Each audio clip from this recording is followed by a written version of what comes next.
you want to start a journey in machine learning, but our one question naturally comes to mind: which language are good and why it's used? Don't worry, let's talk about.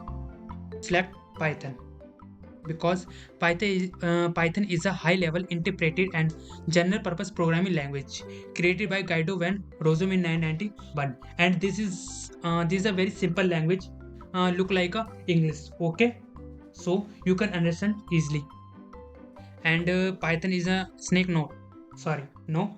Python is not a snake. Python was Rossum. Yes, Rossum was inspired by the British comedy circus Monty Python's Flying Circus. So he decided our language name is Python. Okay, not a snake. Okay,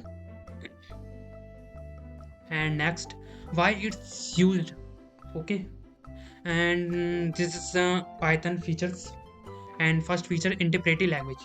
Interpretive means that code is execute line by line and makes debugging easily. Okay, so Python is interpreted language.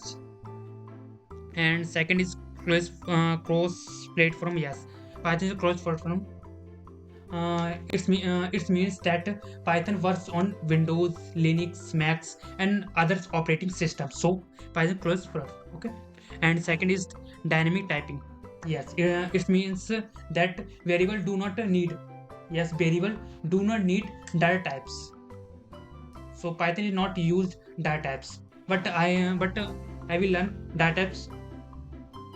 Okay, and fourth, easy to learn. Yes, it means Python syntax is very simple and clear, and human can understand easily Python's code. And if these topics are clear, okay, good. In the next video, where are topics? Okay.